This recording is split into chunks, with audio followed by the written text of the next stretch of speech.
What's up everyone? I'm going to take you through our Fueling for Performance Nutrition Masterclass. Now, if you haven't already downloaded the interactive PDF, please go and do that. It's going to have some hyperlinks in there that will take you to some really relevant resources for further information.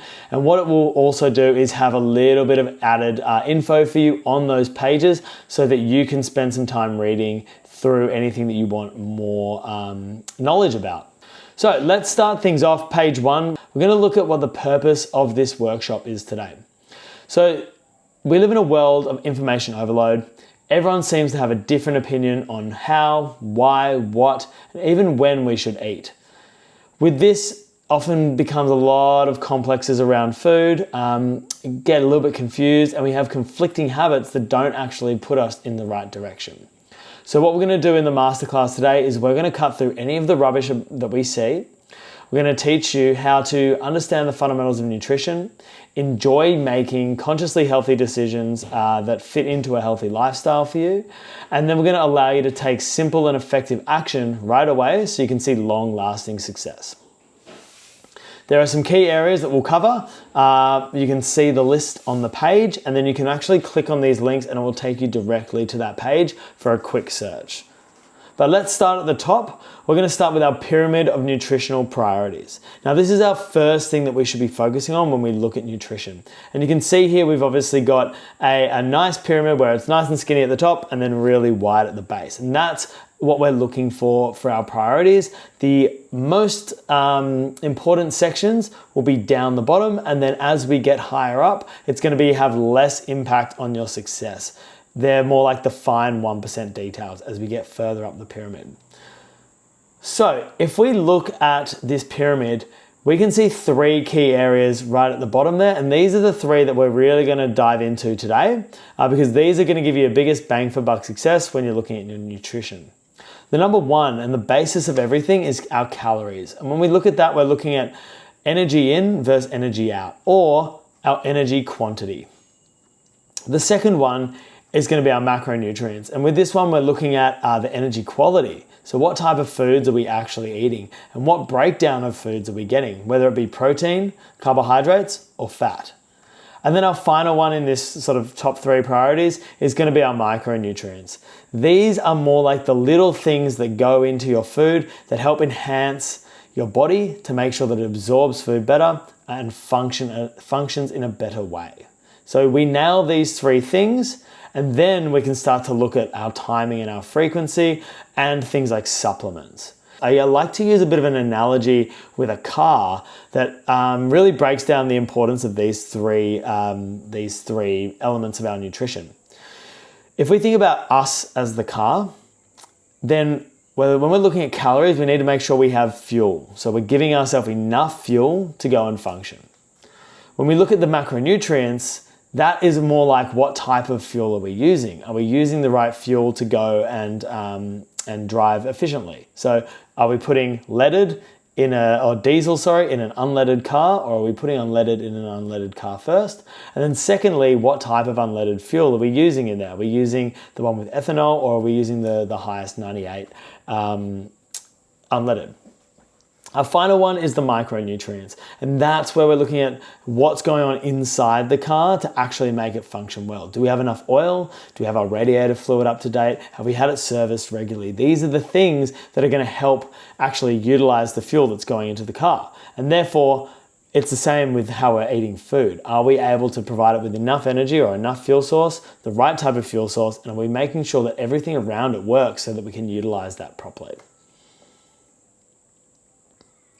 So let's start to dive a little bit into some of these areas. The first one we want to look at is calories. And we said this is a measurement of energy. So this is how much food we're consuming in a form of energy. We intake calories through food or drink, and then we expend calories through our just general bodily functions, daily activity, and then exercise as well. So if we simply make that simply put, our caloric intake would equal the energy that we get from food and drink, and then our caloric output would be the energy from just our bodily functions that allow us to live, plus our daily activity, plus exercise. How do we then tailor this concept to our goals? Now, I've got 3 goals written down here. We have weight loss, maintenance, and weight gain. So these are the three areas we're going to look at. I guess if we're looking at weight loss, which is probably one of the biggest topics that we hear nowadays, then we need to be in something that we call a caloric deficit. And this is where our caloric intake is actually less than our caloric output. So we're eating less fuel than we're expending. Now, before I get into this, it's important to understand that the body is not stupid. It's very, very adaptable. And so if we put no fuel or hardly any fuel into our body and we're expending a lot, what will happen at first is that your body will be like, whoa, this is a massive shock to the system. And it may see some drastic changes early on within the first couple of weeks.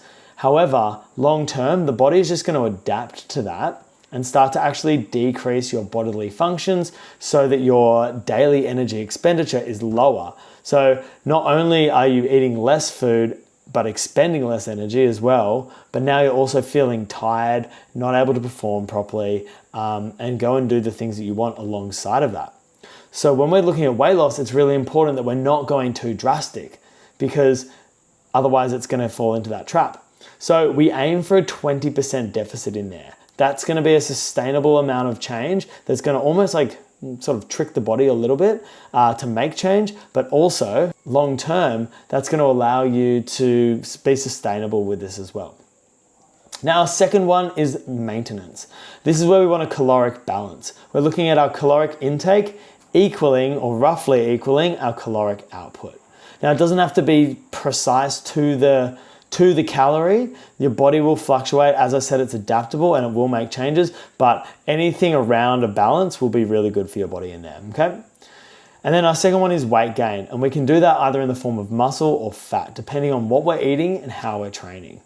So if we're eating enough protein, training on plenty of strength, and we're giving stimulus to the muscles and we're in a surplus, we may see that we can increase our muscle mass. If we're not, so we're not active, we're not eating the right foods, but we're in a surplus, we might tend to see fat gain associated. Essentially what we're doing with this calorie surplus is now our caloric intake needs to be greater than our caloric output. And we try to keep that around 10 to 20% to avoid excessive fat increase over that time.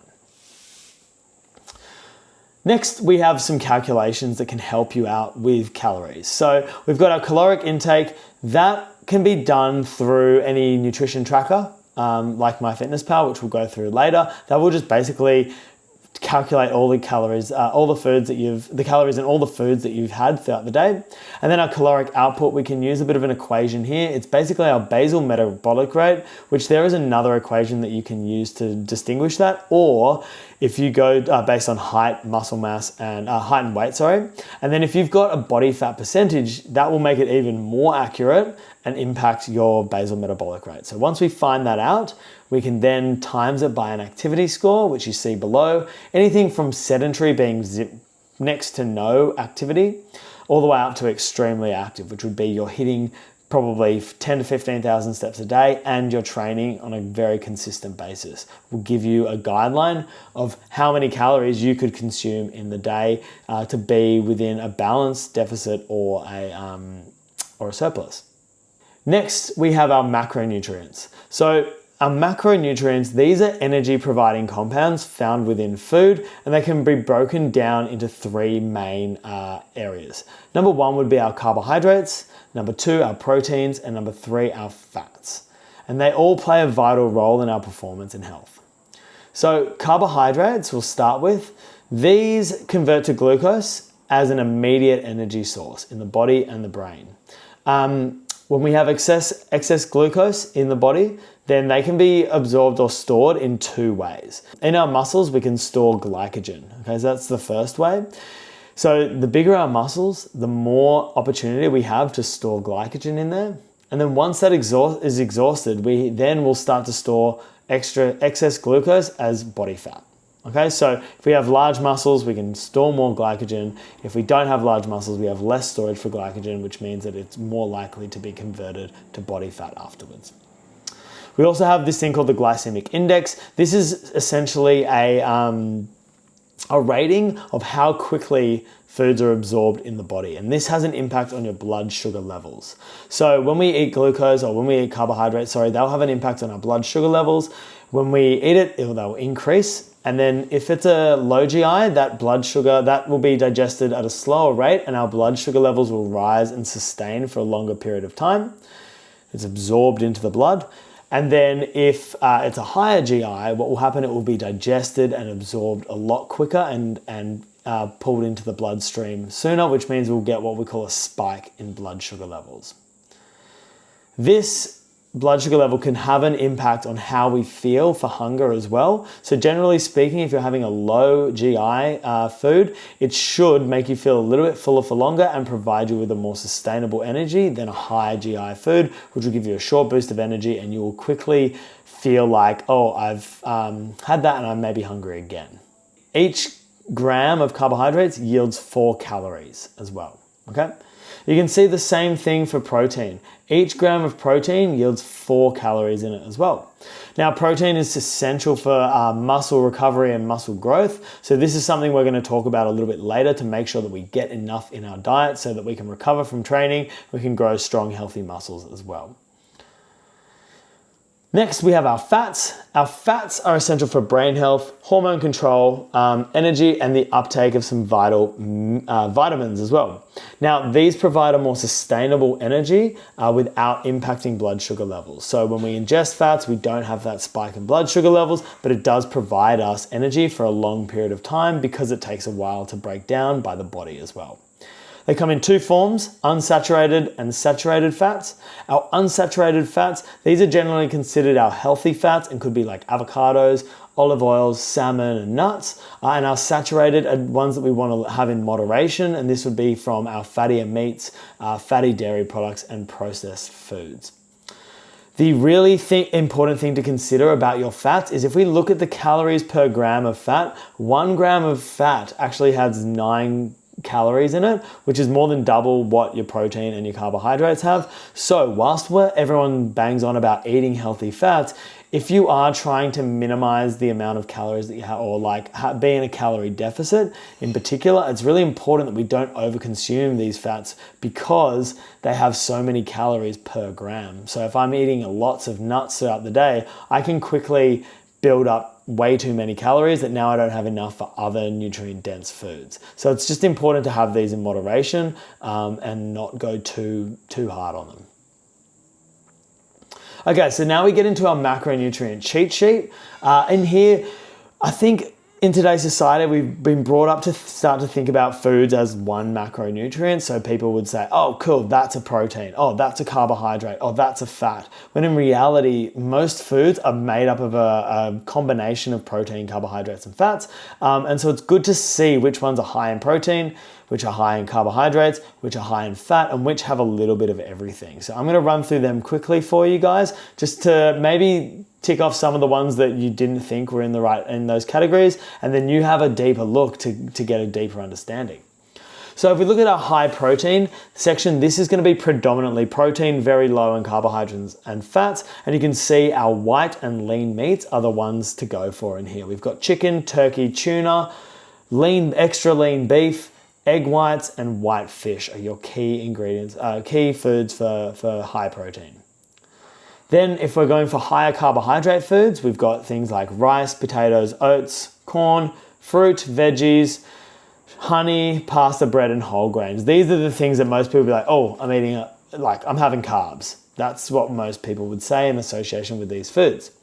Our fats, if we're looking at them, our nuts and nut butters, coconut oils, avocado, full fat cheeses, butter, and seeds. These are going to be predominantly high in fats and a little bit lower in the other 2 macronutrients. And then you can see now we have the blends next to them. So some interesting ones here. Protein and carbohydrates would be like your light dairy products with no added sugars. This is things like your low-fat Greek yogurt, cottage cheese, and skim milk because they have lactose associated, so that comes with some carbohydrates. Then we've got protein and fats. This is like whole eggs, because whole eggs, the yolk will actually hold about 4 grams of fat per egg and 6 grams of protein. Whole Greek yogurt has the same thing, a little bit more fat associated with it. Salmon is another one. You're getting really good protein from salmon, but you're also getting a decent amount of fats associated with it. So just consider that when you're having meals, especially if you're having salmon with avocado, you can know that you're going to get a high dose of fat in that food. We've got bacon and duck as well in there. And then we've got our all three in one, things like edamame, tofu, tempeh, chia seeds, and flax seeds. These are more like your sort of plant-based foods in here. They have a good balance of everything. And that's if someone is eating plant-based, then it's good to consider this, because if we start to add high carbohydrate foods in with that protein, fat, and carbohydrate rich food, like say we have pasta with tofu, or noodles with tofu, you might end up having a really high amount of carbohydrates and only a little bit of protein, because you're having high rich carbohydrate food associated with something that's quite balanced. So just consider that when you do it. And our third and final one here is our micronutrients. With this, essentially, our micronutrients are not providing us direct energy, but what they are doing is they are enhancing the body so that we can utilize the energy that we get in. So they're not actually giving us calories, but the things that they do in the body allow us to absorb and redirect energy better across the body. So you can see, if you have a little bit of a read here, our vitamins are essential for energy production, immune function, and blood clotting. Our minerals, we've got bone growth, bone health, and fluid balances. And then if we look at some of the deficiencies, the most common ones we see would be iron deficient, vitamin D, and vitamin B12.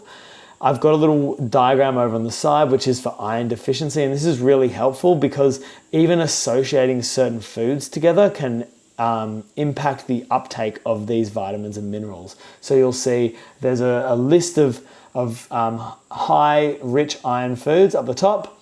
You can see eggs, meat, dark leafy greens, nuts and seeds and legumes. But if we're associating them with citrus foods and coffee, it can actually limit the absorption of that micronutrient, and therefore you may be deficient.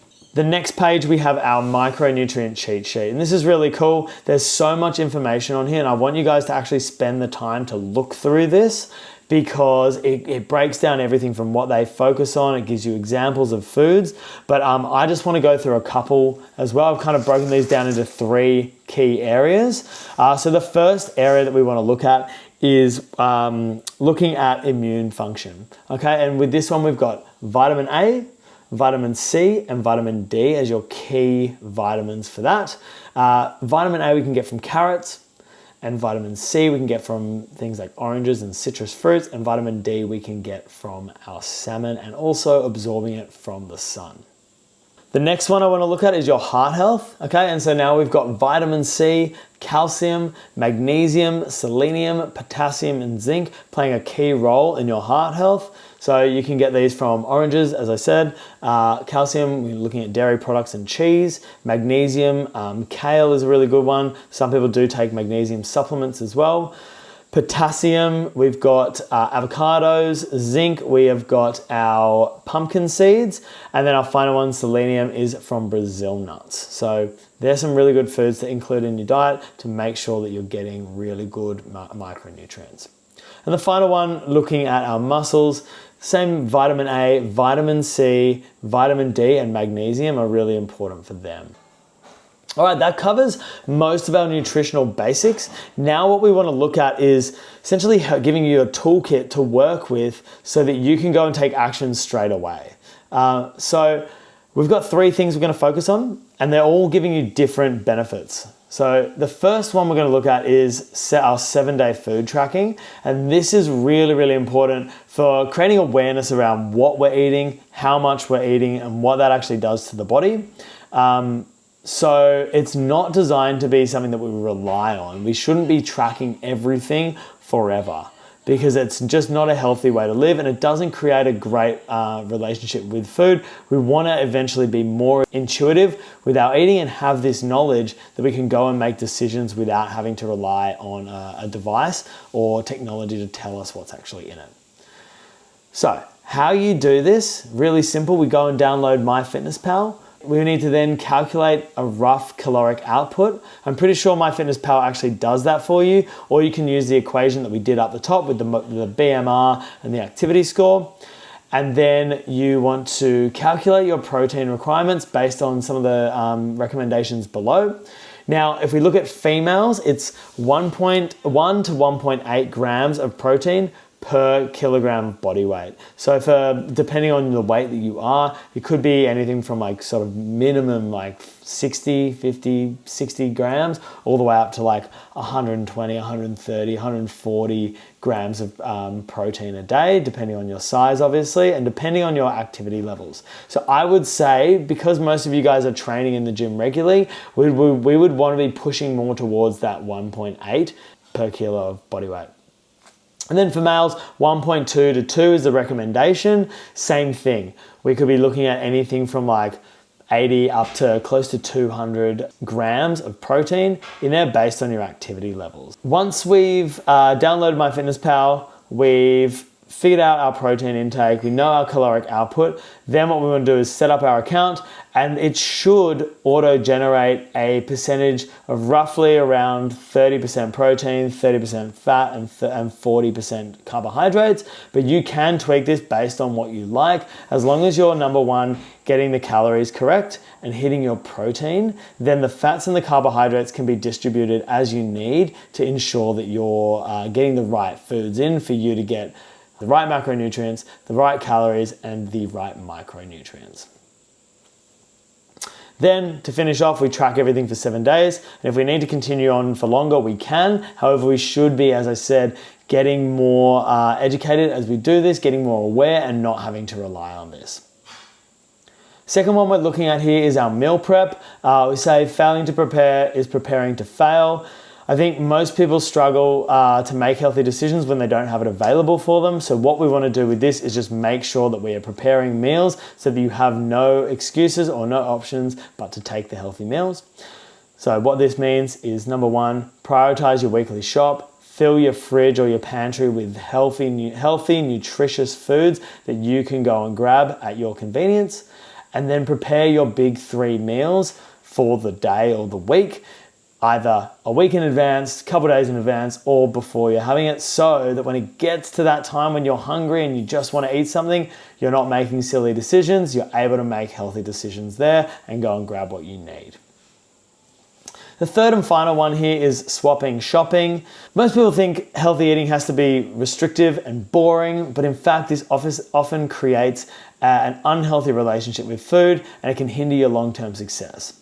Instead, our goal is to create a positive relationship with healthy food so we can enjoy the process. And below are some absolute no-brainers alternatives when it comes to just swapping out certain things that you might purchase on your weekly shops.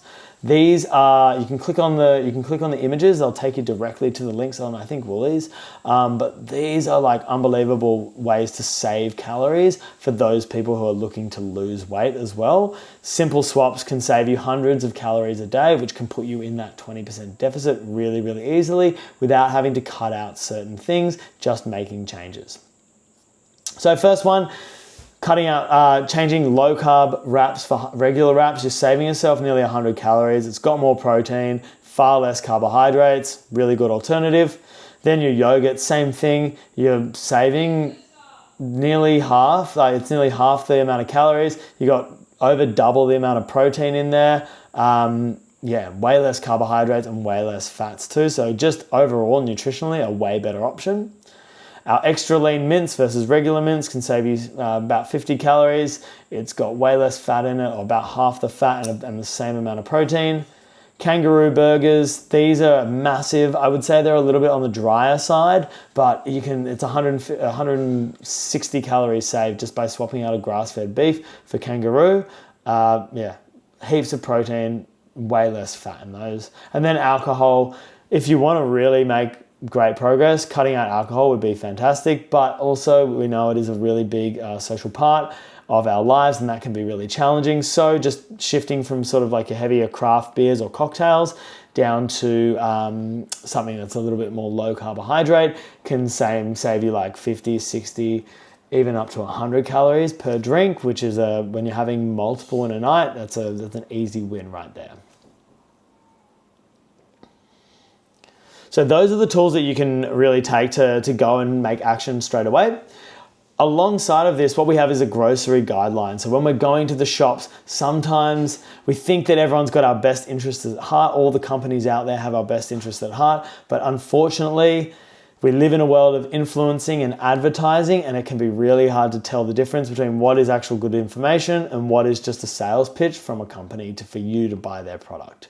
So in order to avoid falling into the trap, what we want to do is be a little bit more in control of what we're doing and follow these 3 simple steps.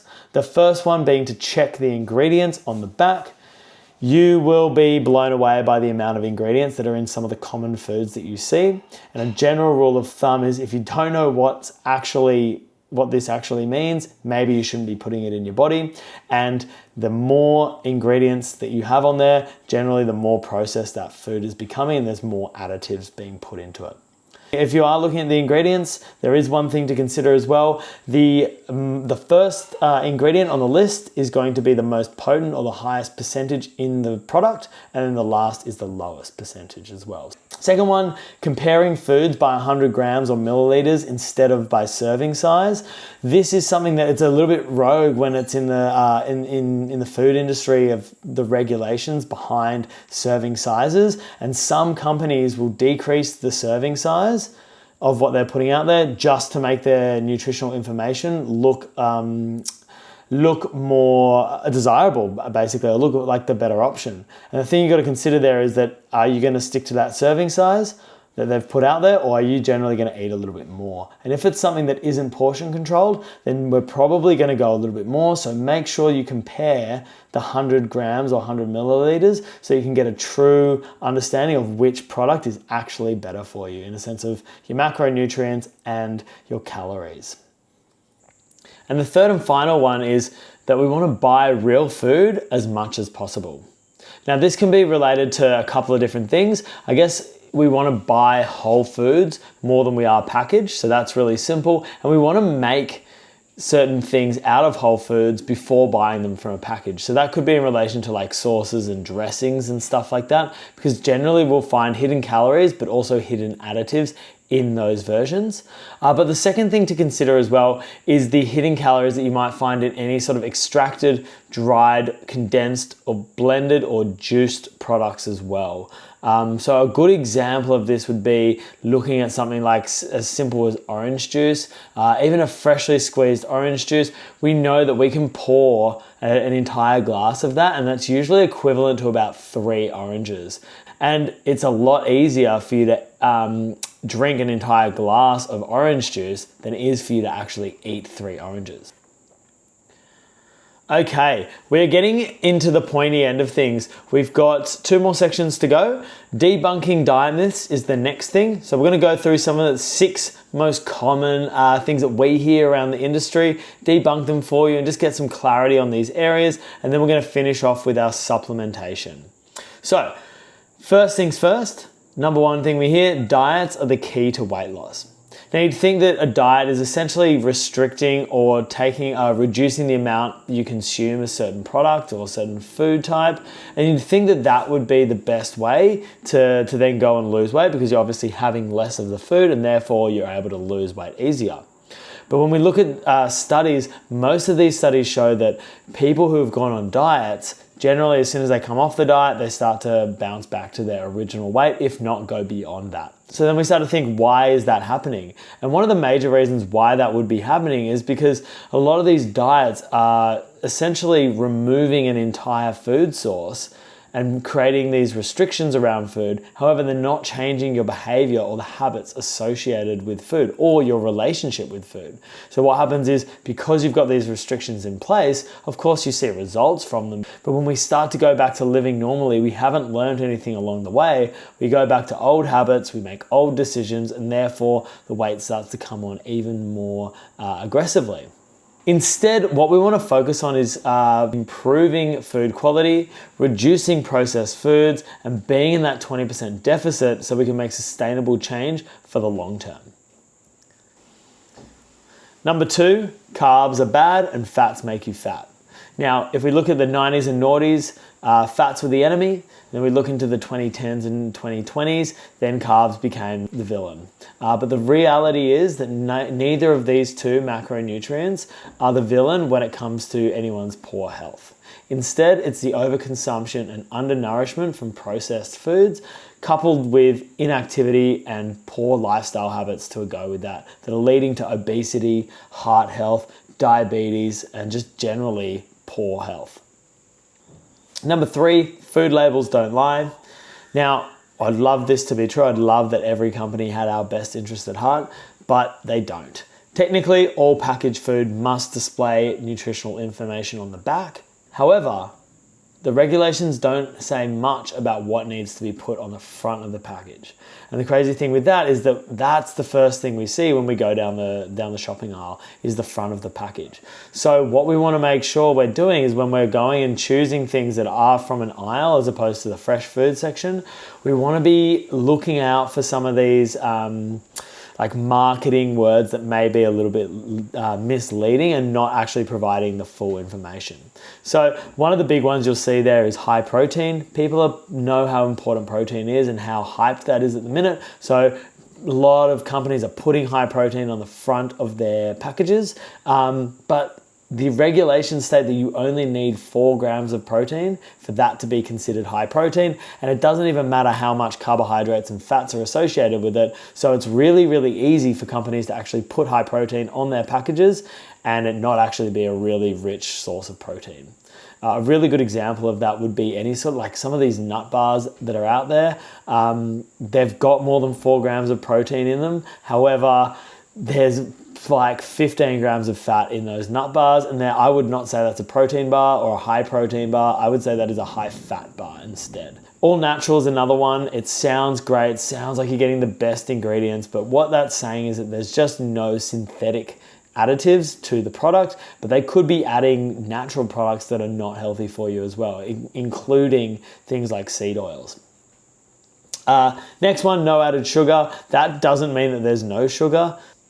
Fat-free and low carb, both of these, just important to do your research on the back of the label instead of just rely on the front, because often things that said fat-free or could be diet, they actually have added sugars into it, and vice versa. A lot of low carb options might have some additives in it that are higher in fat, in which case you're then getting more calories than what you expected, and it is misleading. So the moral is to be your own advocate, double check the nutritional information and the ingredients before you make any decisions about packaged foods. Or you could simply just go and try and have as many fresh foods as possible. Next one, we've got number 4, all calories are the same. Now we know from discussing earlier that yes, all calories have the same amount of energy, but what's associated with those calories is vastly different from food product to food product. So essentially what comes from the macronutrients of that and the micronutrients can be significantly different, which can impact how that is actually absorbed and how that energy is actually utilized throughout the body. So a really good example would be looking at like a takeaway pizza and the amount of calories that are in that versus the nutrition that you get.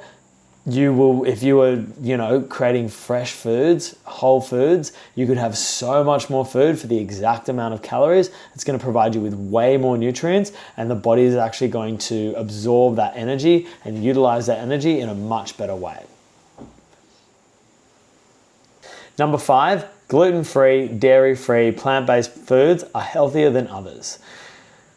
This is something that was massive a couple of years ago, and I feel like it is starting to phase out a little bit, which is great. But there were all these claims out there that these types of foods reduced inflammation, reduced bloating, and they even improved sports performance. We know as the years have gone on, this is not the case. In fact, most of these foods that have become gluten-free or dairy-free or plant-based have actually been altered and have nasty additives like sugar, like seed oils in it that completely change the construct of the food, and therefore we should not be misled by the marketing there. My advice for anyone who is actually gluten intolerant, lactose intolerant, or eats plant-based based on environmental or cultural reasons is to make sure that you get those foods from naturally grown sources, as opposed to going to your sort of more, I would say, westernized versions of food that have been altered. Moving things on, detoxing boosts your metabolism and burns fat. We know this is not true. We don't want to be fooled. There is absolutely no credible evidence about these claims, and I guess the most effective way to boost your metabolism and burn fat would be to actually eat nutritious, healthy food, train regularly, and be active. Get good sleep, you're pretty much sorted. And that brings us to the end of our diet myths. Now what we're going to do is move through into some of our supplementation. This is a really hot topic as well at the minute. Supplements are massive in the industry. I think a lot of it is coming down to great marketing instead of actual great results. So we have 3 supplements that I would consider are like staples, I guess, if you wanted to go down the supplementation route. The first one being creatine. This is designed to help with sort of your muscular performance during high intensity efforts. So this could be during strength training, metcons, our functional fitness work, to help the performance of the muscles, get more out of your muscles so you can go and get improved performance, improved muscle gain, and more strength. You can definitely get it through natural foods, but for what it gives you, for the cost of it, I'd say it's 100% worth it for those who are training at an intensity that warrants creatine. Next one being magnesium. This is more like a nervous system calmer. It basically allows us to switch into more of a parasympathetic state, which means our body is now relaxing, and it's really good for sort of allowing us to prepare for bed and have a better quality sleep, which in turn is going to help with muscular recovery, muscular repair, and then overall growth of muscle. The third one here is protein powder and bars. Now these are massive. Everyone's out there buying protein powders, eating protein bars, high protein sources. We know how important protein is for the body. I think most of us can get that through natural means. However, if we're not able to hit our protein targets, then we can look to protein powder and protein bars, because they will provide us with about 20 to 30 grams of protein per serving. Next thing we just need to consider is being aware of hidden calories from alcohol sugars. This is in particular in our protein bars. What a lot of brands are doing is they basically remove the need for sugar or dates or something, natural occurring sugars, and then what they do is they put in alcohol sugars instead. This doesn't register on the nutritional information as a carbohydrate or a sugar. It will come down as a separate compound down the bottom, but the energy that it actually yields per gram is close to the same. It's about 2 to 4 calories per gram, and you're looking out for maltitol, glycerol and sorbitol with these, and they're going to have calories very similar to that of a carbohydrate, but they're not digested as well as a carbohydrate. So you look at the total energy of it. If it's the total energy of the protein bar is up around 250 calories or more, and you've only got 20 grams of protein in it, then the likelihood is that you've either got high sugar content around it, or you've got a alcohol sugar associated with those bars that's going to increase the calories. So you just need to consider that when you're doing it. You may as well go for the more natural product that has a little bit of like carbohydrates attached as opposed to those alcohol sugars. And the third and final one is just bar versus shakes. This is really simple. A shake, it's really easy. You're going to get pretty much a high dosage of protein, 20 to 30 grams of protein in that for about 100 calories. Chuck it in water, shake it up, drink it really easily. But then with your bar, because it has to bind together, we're going to see more calories associated with that. Anywhere from, I think, 170 to 250 calories in there. So just be aware of how much extra calories you're getting from having a bar versus shake as to which decision you make.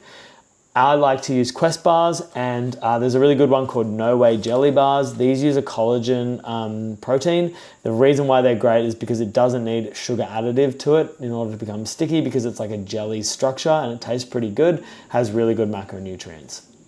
There's a link to them as well at the bottom. Final part, we're going to get into some of the more suspicious supplements. So we've got 2 on the list here. You can see them. We've got our greens powder and we've got our collagen. These 2 are probably got the biggest hype at the minute in social media with celebrities, all this sort of stuff.